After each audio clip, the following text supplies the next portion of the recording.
ಮನೆಯ ಮಗಳಿವಳು ನಮ್ಮ ಪುಣ್ಯವತಿ.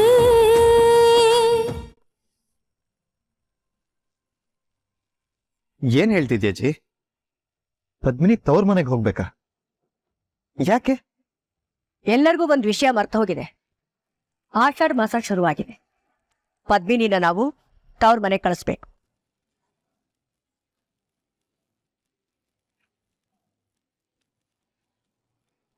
ಓಹ್ ಹೌದಲ್ವಾ? ಹೊಸದಾಗಿ ಮದ್ವೆ ಆಗಿರೋ ಗಂಡ ಹೆಂಡತಿ ಒಟ್ಟಿಗಿರೋ ಹಾಗಿಲ್ಲ. ಹಾಗೇನಾದ್ರೂ ಇದ್ರೆ ಅವ್ರಿಗದ್ ಶ್ರೇಯಸ್ಸಲ್ಲ. ಹೌದು, ಇಬ್ಬರ ಆರೋಗ್ಯದಲ್ಲೂ ಏರ್ಪೇರ್ ಆಗೋ ಸಾಧ್ಯತೆಗಳಿರುತ್ತೆ. ಅಂದ್ರೆ ನಾನಿಲ್ಲಿ ಇರಬಾರ್ದಾ? ತಾಳಿ ನನ್ ಕತ್ತಲೈತೆ ಅಂದ್ರೆ ಈ ಶಾಸ್ತ್ರ ತಟ್ಟೋದು ನಂಗೆ ತಾನೆ? ನನ್ನಿಂದ ನಂದನವ್ರಿಗೆ ತೊಂದರೆ ಆಗ್ತೈತಾ? ಚಚ, ನಾನ್ ಯಾಕೆ ಹಿಂಗೆಲ್ಲ ಯೋಚಿಸ್ತೀವ್ನಿ? ಅಕ್ಕ ಏನಾರ ಹೊಂಟ್ರೆ ನಾನು ಅವಳ ಜೊತೆ ಒಟ್ಟೋಗ್ತೀನಿ. ಮತ್ತೆ ಅತ್ತೆ ಸೊಸೆ ಕೂಡ ಒಟ್ಟಿಗೆ ಇರಬಾರ್ದು ಅಂತ ಹೇಳ್ತಾರಪ್ಪ. ಹೌದು, ಅತ್ತೆ ಸೊಸೆ ಒಂದೇ ಸೂರಿನ ಕೆಳಗೆ ಈ ಮಾಸದಲ್ಲಿ ಇರಬಾರ್ದು ಅನ್ನೋ ಶಾಸ್ತ್ರ ನಾನ್ ಕೇಳಿದ್ದೀನಿ. ಹೌದು, ಅದಕ್ಕೆ ನೀವು ಸರಿಯಾಗಿ ಹೇಳ್ತಾ ಇದ್ದೀರಾ. ಈ ಆಷಾಢ ಮಾಸದಲ್ಲಿ ಅತ್ತೆ ಸೊಸೆ ಒಂದೇ ಮನೇಲಿ ಇರಬಾರ್ದು. ಒಂದೇ ಬಾಗ್ಲಲ್ಲಿ ಅವ್ರು ಓಡಾಡಿದ್ರೆ ಅವ್ರ ಮಧ್ಯೆ ವೈಮನಸ್ಯ ಹೆಚ್ಚಾಗತ್ತೆ, ಮನೆಯಲ್ಲಿ ಅಶಾಂತಿ ಉಂಟಾಗತ್ತೆ ಅಂತ ಬಹಳ ಹಿಂದಿಂದಲೂ ನಂಬಿಕೆ. ಅದಕ್ಕೆ ಈ ಆಷಾಢ ಮಾಸ ಮುಗಿಯೋವರೆಗೂ ಸೊಸೆನ ಅವ್ರ ತವರು ಮನೆ ಕಳ್ಸೋದು ಪದ್ಧತಿ.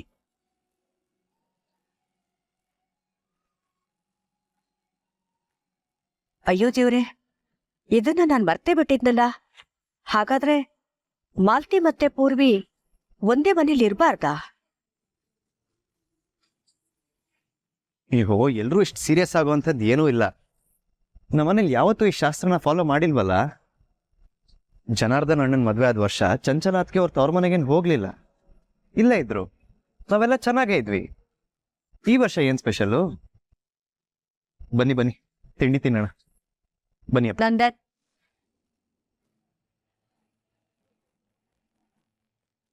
ಇದು ಉಡಾಫೆ ಮಾಡೋ ವಿಷಯ ಅಲ್ಲ. ಪದ್ಮಿನಿನ ನಾವು ತವ್ರ ಮನೆ ಕಳಿಸ್ಲೇಬೇಕು. ಹೌದು ನಂದನ್, ಈ ಆಷಾಢ ಮಾಸ ಮುಗಿಯೋವರೆಗೂ ನೀವಿಬ್ರು ಜೊತೆಲಿ ಇರಬಾರ್ದು. ಅಷ್ಟೇ ಅಲ್ಲ, ಒಬ್ಬರನ್ನೊಬ್ರು ನೋಡಬಾರ್ದು ಕೂಡ.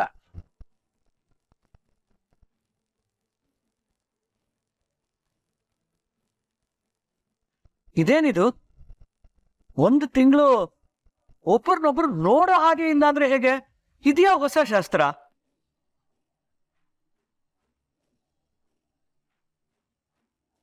ಅನ್ನರಿ, ಪದ್ಮಿನಿ ತವ್ರ ಮನೆಗೆ ಹೋಗೋದು ಸರಿ, ಆದ್ರೆ ನಂದನ್ ಪದ್ಮಿನಿ ಒಬ್ರಿಗೊಬ್ರು ನೋಡ್ಬಾರ್ದು ಅನ್ನೋದು ಇದೇ ಹೊಸ ಪದ್ಧತಿ. ಅಂದ್ರೆ ಈ ಆಷಾಢ ಮಾಸದಲ್ಲಿ ಗಂಡ ಹೆಂಡತಿ ಯಾಕೆ ಒಟ್ಟಿಗೆ ಇರಬಾರ್ದು ಅನ್ನೋದಕ್ಕೆ ಬೇಕಾದಷ್ಟು ವೈಜ್ಞಾನಿಕ ಕಾರಣಗಳಿದೆ. ಮುಂದೆ ಹುಟ್ಟೋ ಮಗುಗೆ ಆರೋಗ್ಯ ಸರಿ ಹೋಗಲ್ಲ ಅನ್ನೋದು ಅದರಲ್ಲಿ ಒಂದು. ನಾನು ಅದ್ರ ಬಗ್ಗೆ ಹೇಳ್ತಾ ಇಲ್ಲ. ಇವರಿಬ್ರು ಗ್ರಹಗತಿ ಆಧಾರದ ಮೇಲೆ ಈ ಪರಿಹಾರ ಹೇಳ್ತಾ ಇರೋದು. ಯಾಕೆಂದ್ರೆ ಇವರಿಬ್ರು ಜಾತಕನು ನಾನು ಪರಿಶೀಲನೆ ಮಾಡಿದ್ದೀನಿ. 7ನೇ ಮನೆಯಲ್ಲಿ ಗುರು ಶುಕ್ರ ಇಬ್ರು ದುರ್ಬಲರಾಗಿದ್ದಾರೆ. ಈ 7ನೇ ಮನೆ ಅನ್ನೋದು ಸಂಬಂಧಗಳಿಗೆ ಸಂಬಂಧಿಸಿದ್ದು. ಅದರಲ್ಲಿ ಈ ಗುರು ಶುಕ್ರ ಪ್ರಬಲರಾಗಿರ್ಲಿಲ್ಲ ಅಂದ್ರೆ ಗಂಡ ಹೆಂಡತಿ ಮಧ್ಯೆ ವೈಮನಸ್ಯ ಹೆಚ್ಚಾಗತ್ತೆ.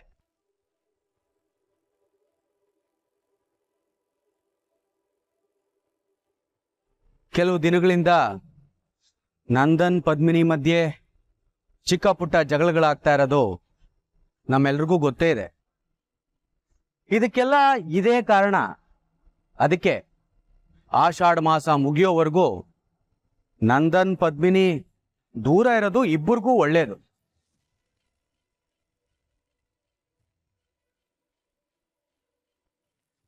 ಚಿಕ್ಕಪ್ಪ, ಇಂಥ ಶಾಸ್ತ್ರ ನಾನು ಯಾವತ್ತೂ ಕೇಳೇ ಇಲ್ಲ. ನಂದನ್, ಇದನ್ನ ಗ್ರಹಗತಿಗಳು ಅಂತಾರೆ. ಇದು ಯಾರಿಗೂ ಹೇಳಿ ಕೇಳಿ ಬರೋದಿಲ್ಲ. ಅಜ್ಜಿ, ನನ್ನ ಪದ್ಮಿನಿ ಮಧ್ಯೆ ಯಾವ ಜಗಳನೂ ಇಲ್ಲ. ನಾವು ಚೆನ್ನಾಗೇ ಇದ್ದೀವಿ. ನಾವು ದೂರ ದೂರ ಇರೋ ಅಗತ್ಯ ಇಲ್ಲ ಅಜ್ಜಿ. ನಂದನ್, ದೊಡ್ಡವ್ರ ಮಾತಿಗೆ ಬೆಲೆ ಕೊಡು. ನೋಡು ನಂದನ್, ಇದು ಬರೀ ಆಷಾಢ ಅಂತಾಗಿದ್ರೆ 4 ದಿನ ಪದ್ಮಿನಿಗೆ ತವ್ರ ಮನೆ ಕಳಿಸೋ ಶಾಸ್ತ್ರ ಮಾಡಿ ಸುಮ್ಮನಾಗ್ತಿದೆ. ಆದ್ರೆ ಇದು ಜಾತಕದ ವಿಷಯ, ಗಂಡ ಹೆಂಡತಿ ಸಂಬಂಧದ ವಿಷಯ. ಇದರಲ್ಲಿ ಉದಾಸೀನ ತೋರ್ಸೋದಕ್ಕಾಗಲ್ಲ ನಂದನ್. ಅದಕ್ಕೆ ಇವತ್ತೇ ಪದ್ಮಿನಿ ತವ್ರ ಮನೆಗೆ ಹೊರಟ್ಬಿಡ್ಲಿ. ನಾನು ಈ ಮನೆಯಿಂದ ಆಚೆ ಹೋಗಕ್ಕೆ ಆ ದೇವ್ರೇ ಸೃಷ್ಟಿ ಮಾಡಿರೋ ದಾರಿ ಇದು. ನಾನು ಹೊರಡ್ತೀನಿ. ಆದ್ರೆ ಪೂರ್ವಿ ತಾನೇ ತವ್ರ ಮನೆಗೆ ಹೋಗ್ಬೇಕಾಗಿದ್ದು. ಪೂರ್ವಿ ನಂದನ್ ಅವ್ರ ಸಂಬಂಧ ಚೆನ್ನಾಗಿರ್ಬೇಕಂದ್ರೆ ಅವಳು ಈ 1 ತಿಂಗಳು ಮನೆಯಿಂದ ದೂರ ಇರೋದೇ ಸರಿ. ಅಮ್ಮಾಜಿ, ನಾನು ಅಪ್ಪಯ್ಯನ ಮನೆಗೆ ಹೊರಡ್ತೀನಿ. ಹಾಗೆ ಪೂರ್ವಿನ ಜೊತೆ ಕರ್ಕೊಂಡು ಹೋಗ್ತೀನಿ.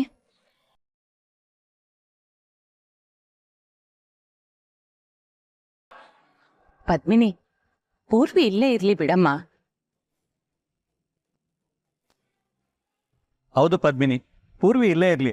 ನೀನು 1 ತಿಂಗಳಿರಲ್ಲ, ಅವಳು ಹೋಗ್ಬಿಟ್ರೆ ನಮ್ಗೆಲ್ಲ ಬೇಜಾರಾಗಲ್ವಾ? ಇಲ್ಲ, ನಾನು ಅಕ್ಕನ ಜೊತೆ ಹೊರಟ್ಬಿಡ್ತೀನಿ.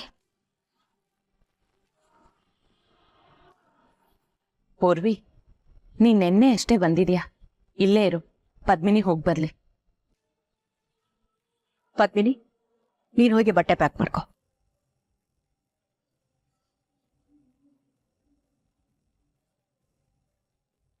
ಚಿಕ್ಕಪ್ಪ, ನೀವು ಜಾತಕನ ಸರಿಯಾಗಿ ನೋಡಿದ್ದೀರಾ?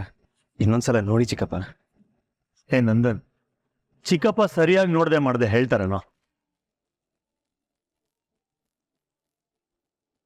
ಏನಯ್ಯ, ನನ್ನ ಜ್ಯೋತಿಷ್ಯದ ಬಗ್ಗೆನೇ ನಂಬಿಕೆ ಇಲ್ವಾ ನಿನಗೆ?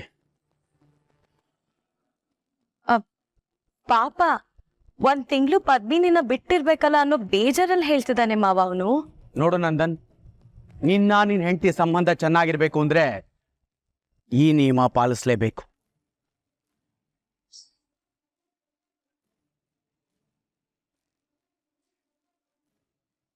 ನಂದನ್, 1 ನಿಮಿಷ. ನೀನು ಪದ್ಮಿನಿ ಮುಖನ ನೋಡಬಾರ್ದು ಅನ್ನೋ ನಿಯಮ ನೆನಪಿರ್ಲಿ. ಈ ಕ್ಷಣದಿಂದಲೇ ಈ ನಿಯಮ ಪಾಲಿಸ್ಬೇಕು ನೀನು.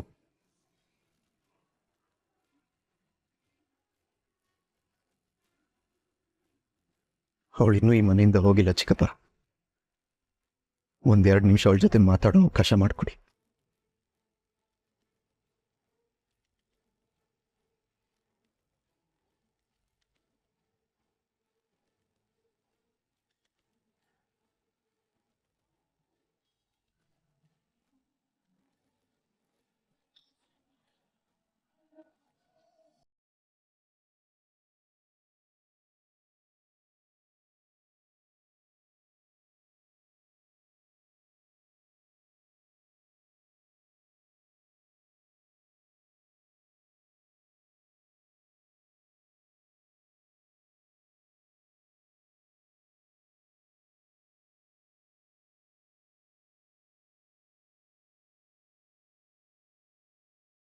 ನಾನು ಯಾಕೆ ಇಷ್ಟೊಂದು ಹೇಳ್ತಿದ್ದೀನಿ? ನಾನೇ ದೇವ್ರ ಹತ್ರ ಕೇಳ್ಕೊಂಡಿದ್ದೆ ಈ ಮನೆಯಿಂದ ಹೋಗಕ್ಕೆ ಒಂದು ಅವಕಾಶ ಕೊಡು ಅಂತ. ಆ ದೇವ್ರೇ ಮಾಡ್ಕೊಟ್ಟಿರೋ ಅವಕಾಶ ಇದು. ನಾನು ಹೊರಟೋಗ್ತೀನಿ. ಅದೇ ಸರಿ, ಮತ್ತೆ ನಾನು ಯಾವತ್ತೂ ಇಲ್ಲಿಗೆ ಬರೋಕ್ಕಿಲ್ಲ.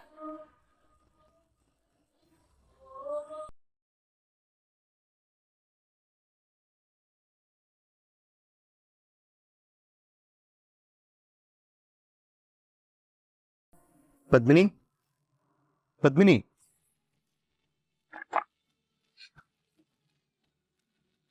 ಬಾಗಲ್ ತೆಗಿ ಪದ್ಮಿನಿ. ನಂದನ್ ಅವ್ರೆ, ನಾನು ನೀವು ಒಬ್ರಿಗೊಬ್ರು ನೋಡ್ಬಾರ್ದು ಅಂತ ಮರ್ತೋಯ್ತಾ ನಿಮ್ಗೆ? ದಯವಿಟ್ಟು ದೊಡ್ಡವ್ರ ಮಾತಿಗೆ ಬೆಲೆ ಕೊಡಿ. ಪದ್ಮಿನಿ, ನೀನ್ ಇವತ್ತು ತವ್ರ ಮನೆಗೆ ಹೋಗ್ತಿದ್ಯಾ? ಈಗ್ಲೂ ನಿನ್ ಮುಖ ನೋಡ್ದೆ ಹಂಗೆ ಕಳ್ಸ್ಕೊಡ್ಬೇಕಾ ನಾನು? ಬಾಗಲ್ ತೆಗಿ ಪದ್ಮಿನಿ, ಪ್ಲೀಸ್.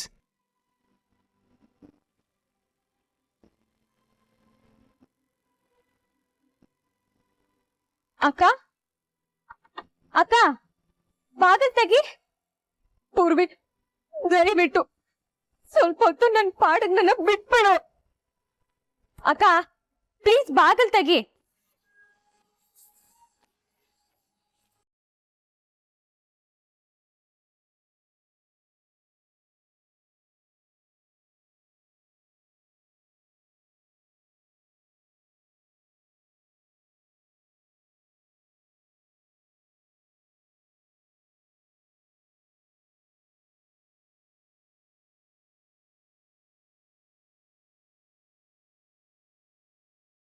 ಅಕ್ಕ ಅಕ್ಕ ಹೊರಟೇ ಬಿಟ್ಟಿಯಾ?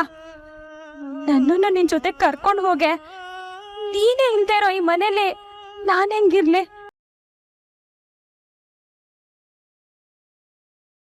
ನೋಡು ಪೂರ್ವಿ, ಯಾರಿದ್ರು ಯಾರಿಲ್ಲ ಅಂದ್ರು ನೀನ್ ಈ ಮನೇಲಿ ಇರ್ಲೇಬೇಕು. ಅಕ್ಕ ನೋಡು ಪೂರ್ವಿ, ಮಾಲ್ತಿ ಅತ್ತೆ ಜೊತೆ ಹುಷಾರಾಗಿ ಮಾತಾಡು. ಅವ್ರು ಒಳ್ಳೆಯವರೇ, ಆದ್ರೆ ಆಷಾಢ ಮಾಸ ಅನ್ನೋದ್ ನೆನ್ಪಿರಿ. ಅವ್ರು ಎಷ್ಟೇ ಕೋಪದಲ್ಲಿ ಮಾತಾಡಿದ್ರು ನೀನ್ ಅವ್ರಿಗೆ ತಿರುಗಿಸ್ ಮಾತಾಡ್ಬೇಡ, ಸರಿನಾ? ನಿನಗೇನ್ ಹುಚ್ಚಿಡ್ದಿದ್ಯಾ? ಇದನ್ನೆಲ್ಲ ನನ್ಗ್ಯಾಕೆ ಹೇಳ್ತಿದ್ಯಾ? ಯಾಕಂದ್ರೆ ಅವ್ರ ಸೊಸೆ ನೀನ್ ತಾನೆ. ಕೆಳಗಡೆ ನರೇಂದ್ರ ಮಾವ ಹೇಳಿದಷ್ಟು ಮಾತುಗಳು ಅನ್ವಯಿಸೋದು ನಿನಗೆ ಪೂರ್ವಿ.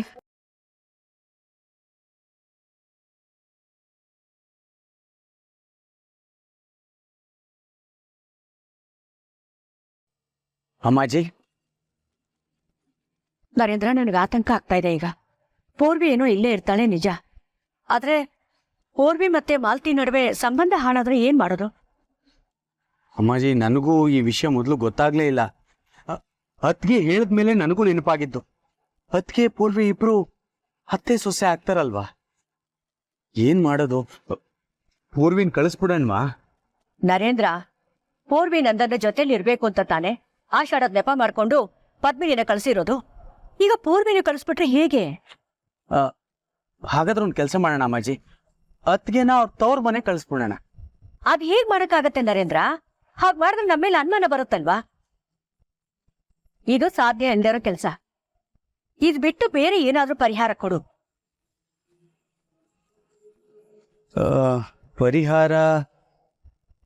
ಅಮ್ಮಾಜಿ, ಈ ಸಮಸ್ಯೆಗೆ ಈಗ ನಮ್ಮ ಮುಂದೆ ಇರೋದು ಒಂದೇ ಪರಿಹಾರ. ಏನು? ಹೇಗಾದ್ರೂ ಮಾಡಿ ಅತ್ಗೆ ಮತ್ತೆ ಪೂರ್ವಿ ಇಬ್ರು ದೂರ ದೂರ ಇರೋ ಹಾಗೆ ನೋಡ್ಕೋಬೇಕು. ಇಬ್ರು ಜಾಸ್ತಿ ಒಟ್ಟಿಗೆ ಕೂತ್ಕೊಂಡು ಮಾತಾಡಬಾರ್ದು, ಒಟ್ಟಿಗೆ ಇರಬಾರ್ದು. ಒಟ್ನಲ್ಲಿ ಈ ಆಷಾಢ ಕಳೆಯೋವರೆಗೂ ಅವರಿಬ್ರು ದೂರ ದೂರ ಇರೋ ಹಾಗೆ ನಾವು ಜವಾಬ್ದಾರಿ ತಗೋಬೇಕು. ಸರಿ, ನೀನ್ ಅದೇನ್ ಮಾಡ್ತೀಯೋ ನನಗೆ ಗೊತ್ತಿಲ್ಲ, ಆದ್ರೆ ಈ ಜವಾಬ್ದಾರಿ ಮಾತ್ರ ನಿಂದೆ. ಆದಷ್ಟು ಪೂರ್ವಿ ಮಾಲ್ತಿ ದೂರ ದೂರ ಇರೋ ತರ ನೀನ್ ನೋಡ್ಕೊ, ಅರ್ಥ ಆಯ್ತಾ?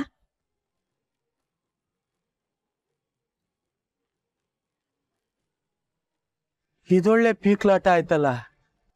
ಅಲ್ಲ, ಇರೋ ತಲೆನೋವು ಸಾಲದು ಅಂತ ಈಗೊಂದು ಹೊಸ ಸಮಸ್ಯೆ. ಭಗವಂತ, ನನ್ನ ಕೈಲಿ ಇನ್ನೂ ಏನೇನು ಮಾಡಿಸ್ತೀಯೋ. ಬೇಡ ಅಕ್ಕ, ಆ ಮಾತನ್ನ ವಾಪಸ್ ತಗೋ. ನೀನ್ ಎಷ್ಟೇ ಹೇಳಿದ್ರು ನಾನೀ ಮನೆ ಸೊಸೆ ಅಲ್ಲ. ನಾನು ವಾಪಸ್ ತಗೋಬಹುದು, ಆದ್ರೆ ಆ ವಿಧಿ ವಾಪಸ್ ತಗೊಳುತ್ತಾ? ಹಿಂದೆ ನಡೆದಿದ್ದು ನಡೆದೋಯ್ತು, ಮತ್ತದನ್ನ ಬದಲಾಯಿಸಕ್ಕಾಗತ್ತಾ ಹೇಳು? ಬದಲಾಯಿಸ್ಬೋದು, ಆದ್ರೆ ನೀನ್ ಮನ್ಸ್ ಮಾಡ್ತಿಲ್ವಲ್ಲ. ಹೋಗ್ಲಿ ಬಿಡು, ಮತ್ತೆ ಅದ್ರ ಬಗ್ಗೆ ಚರ್ಚೆ ಮಾಡೋದು ಬೇಡ. ಅಕ್ಕ, ಹೆಂಗಾದ್ರೂ ಮಾಡಿ ನನ್ನನ್ನು ನಿನ್ ಜೊತೆ ಕರ್ಕೊಂಡು ಹೋಗೆ. ನಿನ್ನ ಕರ್ಕೊಂಡು ಹೋಗ್ಬೇಕು ಅಂತಾನೆ ಅನ್ಕೊಂಡೆ. ಯಾಕಂದ್ರೆ ಶಾಸ್ತ್ರದ ಪ್ರಕಾರ ಈ 1 ತಿಂಗಳು ಮನೆಯಿಂದ ಆಚೆ ಇರ್ಬೇಕಾದವಳು ನೀನ್ ತಾನೆ. ಆದ್ರೆ ಈ ಮನೇಲಿ ಯಾರಿಗೂ ನಿನ್ನ ಕಳ್ಸಕ್ಕೆ ಮನ್ಸೇ ಇಲ್ಲ. ನಾನು ಹೆಚ್ಚಿಗೆ ಕೇಳೋಕ್ಕೂ ಆಗಲ್ಲ. ಸದ್ಯಕ್ಕೆ ನೀನ್ ಇಲ್ಲೇ ಇಟ್ಕೊಂಡು ಎಲ್ರೂ ಮನ್ಸ್ನಾಗ ಗೆಲ್ಲು. ಜೊತೆಗೆ ನಂದನ್ ಅವ್ರಿಗೆ ನೀನ್ ಹತ್ರ ಆಗೋಕ್ಕೂ ಇದು ಒಳ್ಳೆ ಅವಕಾಶ. ಅಕ್ಕ ಪ್ಲೀಸ್, ನಾನು ಈ ಮನೆಯಿಂದ ಹೊರಡೋ ಟೈಮ್ ಬಂದೇ ಬಿಡ್ತು. ಈಗ್ಲೂ ನೀನ್ ಇದನ್ನ ಒಪ್ಕೊಳ್ದೇ ಇದ್ರೆ ಹೆಂಗೆ ಪೂರ್ವಿ? ಆ ದೇವ್ರೆ ನನ್ನ ಈ ಮನೆಯಿಂದ ಕಳಿಸಿದ್ದಾನೆ. ಯಾಕೆ ಹೇಳು? ಆ ಸ್ಥಾನ ನಿಂದು. ಅಕ್ಕ, ಏನೇ ಹೇಳ್ತಿದ್ಯಾ ನೀನು? ಮತ್ತೆ ಈ ಮನೆಗೆ ಬರೋದೇ ಇಲ್ಲ ಅನ್ನೋ ತರ ಮಾತಾಡ್ತಿದ್ಯಲ್ಲ. ನಿಜ ಹೇಳು, ನಿನ್ ಮನ್ಸಲ್ಲಿ ಏನೈತೆ? ನನ್ನ ಮನ್ಸಲ್ಲಿ ಏನೇ ಇದ್ರು ಎಲ್ಲ ನಡೆಯೋದು ಆ ವಿಧಿ ಬರಹದಲ್ಲಿ ಹೆಂಗಾಯ್ತು ಹಂಗೇನೆ.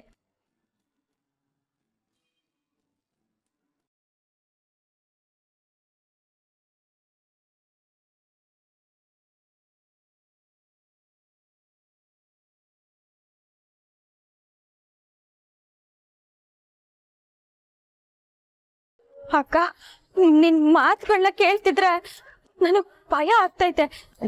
ನೀನ್ ಮತ್ತೆ ಇಲ್ಲಿ ಬರ್ತೀಯ ತಾನೆ? ಬರ್ತೀನಿ. ಹಣೆಲ್ ಬರ್ತಿದ್ರೆ ಯಾರು ಎಲ್ಲಿಗೂ ಹೋಗಲ್ಲ ಅನ್ನಕ್ಕಾಗಲ್ಲ, ಹೋಗ್ಲೇಬೇಕಾಯ್ತದೆ. ಆದ್ರೆ ನನ್ನ ಹಣೆಲಿ ಈ ಮನೆ ಬರ್ತಿಲ್ಲ, ನಂದನ್ನೋರ್ ಹೆಸರು ಬರ್ದಿಲ್ಲ. ಅದ್ ಬರ್ದಿರೋದು ನಿನ್ನ ಹಣೆಲಿ.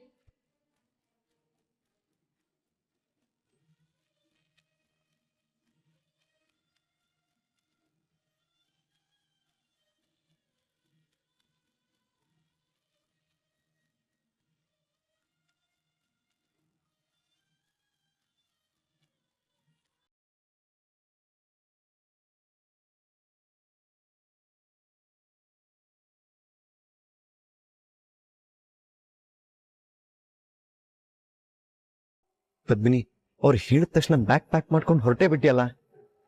ನನ್ನ ಜೊತೆ 2 ನಿಮಿಷ ಮಾತಾಡಬೇಕು ಅಂತಾನೂ ಅನಿಸ್ಲಿಲ್ವ ನಿನಗೆ? ನನ್ನಿಂದ ದೂರ ಆಗಕ್ ತುದಿಗಾಲಲ್ಲಿ ಕಾಯ್ತಿದ್ಯಾ ನೀನು? ನಂದನವ್ರೆ, ಪ್ಲೀಸ್, ನನ್ಗೆ ಎಷ್ಟು ಸಾಧ್ಯನೋ ಅಷ್ಟು ಬೇಗ ಇಲ್ಲಿಂದ ಹೊರಡ್ಬೇಕು. ಆಗ್ಲೇ ನಿಮ್ಮಿಬ್ರಿಗೂ ಒಳ್ಳೇದು. ನಾನು ಇನ್ನೇನು ಕೇಳಬೇಡಿ. ಏನು ಕೇಳ್ದೆ ಹಂಗೆ ಕಳ್ಸ್ಕೊಳ್ಬೇಕಾ ಪದ್ಮಿನಿ? 1-2 ದಿನ ಅಲ್ಲ, 1 ತಿಂಗಳು, ಪೂರ್ತಿ 1 ತಿಂಗಳು ನಾವಿಬ್ರು ಒಬ್ರನ್ನೊಬ್ರು ನೋಡದೇ ಇರಬೇಕು. ಇದು ನಿನ್ನಿಂದ ಸಾಧ್ಯನಾ? ನನ್ನಿಂದಂತೂ ಸಾಧ್ಯ ಇಲ್ಲ ಪದ್ಮಿನಿ. ದೊಡ್ಡವ್ರ ಮಾತನ್ನ ಪಾಲಿಸ್ಲೇಬೇಕು. ಮಾತು ಪಾಲ್ಸೋದ್ ಹಾಗಿರ್ಲಿ, ಹೋಗಕ್ ಮುಂಚೆ ಒಂದ್ಸಲ ನನ್ನ ಮುಖ ನೋಡಿ ಪ್ರೀತಿಯಿಂದ 2 ಮಾತಾಡಬೇಕು ಅಂತಾನೂ ನಿನಗೆ ಅನ್ನಿಸ್ತಾನೆ ಇಲ್ವಲ್ಲ ಪದ್ಮಿನಿ? ಈ ತರ ಮುಖ ತಿರುಗಿಸ್ಕೊಂಡು ನಿಂತಿದ್ಯಲ್ಲ. ನಂದನವ್ರೆ, ಪ್ಲೀಸ್, ನನ್ನ ಕಾಡ್ಬೇಡಿ. ಹೆಂಗೋ ದುಃಖ ತಡ್ಕೊಂಡು ಹೊರಟು ನಿಂತಿದ್ದೀನಿ, ಹೋಗಕ್ ಬಿಟ್ಬಿಡಿ. ನಿಜ ಹೇಳ್ ಪದ್ಮಿನಿ, ನನ್ನ ಮುಖ ನೋಡಿದ್ರೆ ನನ್ನ ನಿನ್ನ ಸಂಬಂಧ ಹಾಳಾಗೋಗುತ್ತೆ ಅನ್ನೋ ಕಾಳಜಿನ, ಅಥವಾ ನನ್ನಿಂದ ದೂರ ಆಗ್ಬೇಕಂತ ಕಾಯ್ತಿದ್ಯಲ್ಲ, ಅದಕ್ಕೊಂದು ಅವಕಾಶ ಸಿಕ್ತು ಅಂತ ಖುಷಿನ? ಮಾತಾಡೋ. ನಂದನವ್ರೆ, ಪ್ಲೀಸ್, ಹಿಂಗೆಲ್ಲ ಕೇಳ್ಕೊಬೇಡಿ. ನನಗ್ ತಡ ಆಗ್ತೈತೆ, ದಾರಿಗೆ ಬಿಡಿ. ಎಲ್ರೂ ನಿನ್ ತವ್ರ ಮನೆಗೆ ಹೋಗೋದೇ ಸರಿ ಅಂತ ಹೇಳ್ತಿದ್ದಾರೆ, ನೀನು ಹೊರಟು ನಿಂತಿದ್ಯಾ. ಸರಿ, ಹೋಗ್ಬಿಟ್ ಬಾ. ಆದ್ರೆ ಒಂದೇ ಒಂದ್ಸಲ ನನ್ನ ಕಣ್ಣಲ್ಲಿ ಕಣ್ಣಿಟ್ಟು ಹೋಗ್ಬಿಟ್ಟು ಬರ್ತೀನಿ ಅಂತ ಹೇಳ್ಬಿಟ್ಟು ಹೊರಟು ಪದ್ಮಿನಿ. ಅಷ್ಟು ಸಾಕು ನನಗೆ. ನೀನ್ ಈ ತರ ನನ್ನ ಮುಖನೂ ನೋಡದೆ ಹೊರಟೋದ್ರೆ ನನ್ಗೆ ತುಂಬಾ ನೋವಾಗತ್ತೆ ಪದ್ಮಿನಿ. ಕೆಳಗಡೆ ಎಲ್ರು ನನ್ಗೋಸ್ಕರ ಕಾಯ್ತಿದ್ದಾರೆ, ನಾನು ಹೊರಡ್ತೀನಿ. ಪದ್ಮಿನಿ ನಿಂತ್ಕೋ. ಪದ್ಮಿನಿ, 1 ನಿಮಿಷ ನಂದನ,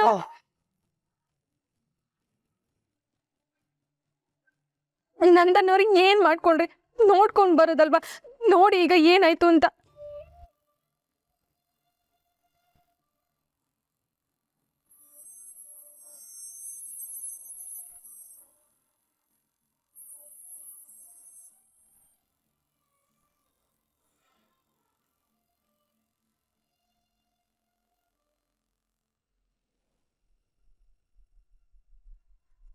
ನಂಗೆ ಇಷ್ಟು ಸಾಕು ಪದ್ಮಿನಿ. ನಿಂಗೆ ನನ್ನ ಮೇಲೆ ಎಷ್ಟು ಪ್ರೀತಿ ಇದೆ ಅಂತ ಅರ್ಥ ಆಗೋಯ್ತು ನನಗೆ.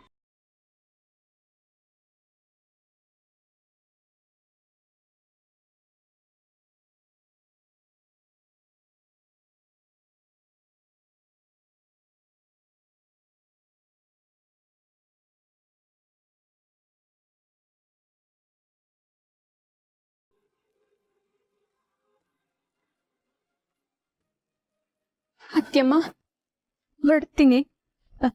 ನೀನಿನ್ನೂ ತಿಂದಿಲ್ಲ. 1 ನಿಮಿಷ ಇರೋ.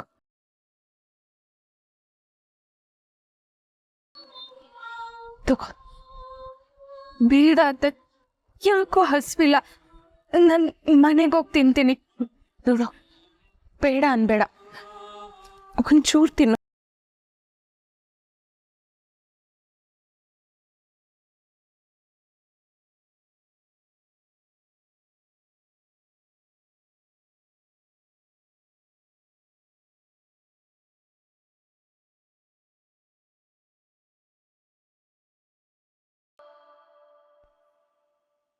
ಸಾಲ್ತತ್ತೆ.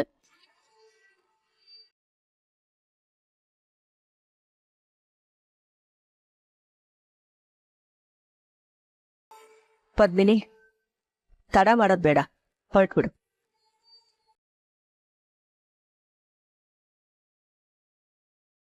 ನನ್ಗಿನ್ನ ಈ ಮನೆ ಋಣ ತೀರ್ತು.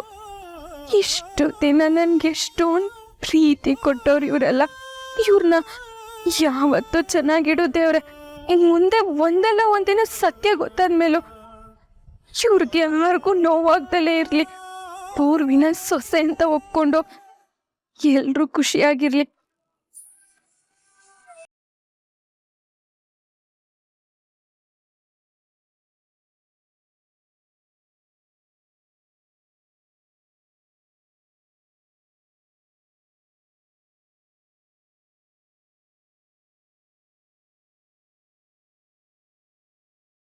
ನಾನ್ ತುಂಬಾ ಮೆಚ್ಚಿದ ಹೆಣ್ಣು ನೀನು.